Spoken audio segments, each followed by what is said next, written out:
What's up, guys? Thanks for tuning in again.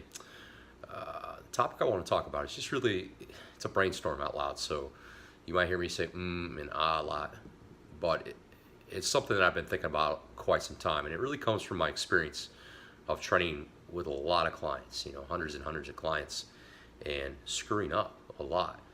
So the biggest thing that I encourage all of you guys to understand is that your screw ups or your mistakes are going to be your biggest lessons, and if you have your eyes open, it's going to make you better at your craft. So not that I've been a bad coach. I mean, I've always been mindful and really involved in all my clients ever since I started.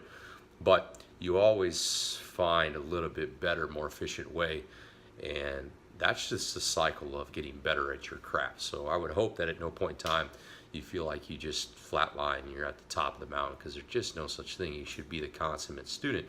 The main topic I want to talk about is the idea of giving instruction for becoming more effective at these exercises. So with the easy access to social media, like anyone and everyone is a coach, and the thing is like, you can't filter the fluff. It's going to be there. There's going to be a lot, like too much bad information, and then there's going to be some good information.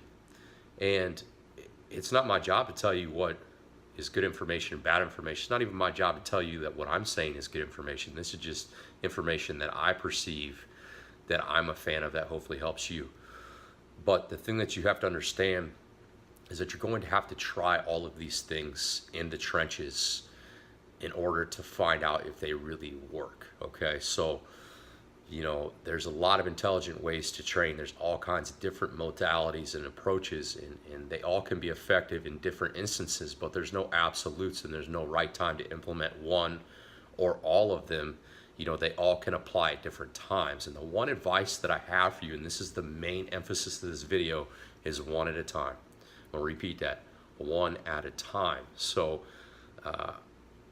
in the past couple years, I've been a huge fan of the people that I coach online, especially of not making too much adjustments at once for the sake of making adjustments. Not that that should be a rule, not that I've ever done it, but it makes you a much better problem solver. So how do I relate that to the floor? Well, there's all this information out here about this is the right way to approach this exercise. This is the right way to carry out this exercise. This is the cue that you use for this exercise. This is the way that your tempo should be. This is what you should feel. This is your intent. Like, there's all this information. Those are all tools, okay? So I'm gonna use the analogy of like a mechanic. If a mechanic has a flathead screwdriver that only applies to the single screw that he's trying to take out, he's not going to get every single tool out of his toolbox to get rid of that screw, to pull it out, right? He's going to use that flathead screwdriver, right? Just that one tool.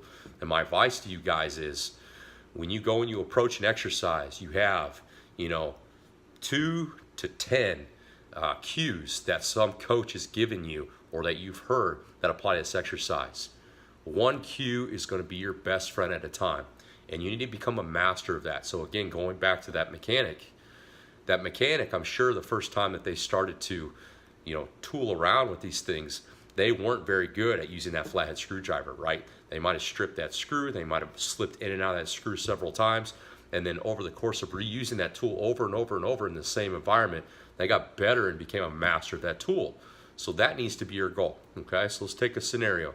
I go into a lat pull down. Everyone has a hard time with their lat training, so they're always looking for the magic cues. They try to combine them all in one setting.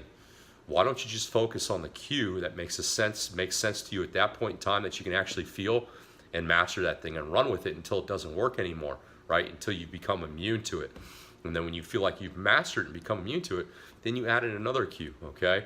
But you cannot become a master of all these skill sets all at once, and you should not be using all these tools at once, because me looking at it way down the road and looking back at all these cues that I used, is some of these cues shouldn't even be applied in some settings. Some of these cues should only be applied in a setting where execution is the top goal. Some of these cues should only be applied where effort is the top goal. Some of these cues should only be applied when lactic training is the focus. Some of these should be only applied when eccentric overload or muscular damage is the emphasis. I can go on and on, right? So one thing at one time I want you guys to start to focus on and master. Don't become enamored with all this plethora of information, okay? There's all this research and data and all that stuff is good, but what's going to make you best at what you do in the gym, what's going to raise your efficiency, is going to be getting in the trenches and trying something, documenting, making a mental note, making an internal note, right? Because after all these external cues, all these external directions that you get from a coach or online on Instagram, on all that garbage that you see, and there is a lot of garbage, don't get me wrong, okay? You have to learn to weed that out. But all that you see is external, right? It's not internal. It is an external cue to stimulate something internally, okay? So I could give you a laundry list of cues that would work for a lat pull down, but the main emphasis is if I go in lat pull down and my main focus is executing this pull down as much as possible, the one thing that I'm gonna master every single time this whole workout is making sure that my lats are actively contracting before I even start this movement. And if I do that goal on that checklist every single set of that workout, then maybe it's time to move on to another cue. But when I move on to that other cue, I should be such a master at making sure that my lats are active that I shouldn't even have to think about that cue anymore. I've mastered that tool. Does that make sense? Okay, so I want you guys to realize that don't become enamored with the details. Keep everything simplistic, okay? What we do with exercise sometimes is way too advanced, way too much thinking. The main goal of all these things that we do is to develop an internal connection so we can get more of an external output. Am I right? I mean, you guys want to be able to train harder. You guys want to enjoy your experience more. You want to be better at the skill. You want to make it more enjoyable, more fulfilling. So if you're overwhelming yourself and becoming enamored with all these details, you don't give your brain a break, you stress over the finite things, are you taking the enjoyment away from training? I think so, because I've been there, all right? So I've learned all this stuff, going in the trenches and failing over and over. So heed my advice. Listen to me when I say one thing at a time. I'm gonna repeat it one more time. One thing at a time. Become a master of it. Start to enjoy your training, guys. Leave comments. You know, let's brainstorm. Let's think together. If you guys have another topic you want me to talk about, if you want my insight on something, please leave in the comments. If you like this, subscribe. If you guys don't follow me on social media, I'm on my Instagram most actively. Follow it. It's just Bryce Bahm, BRYCEBAHM.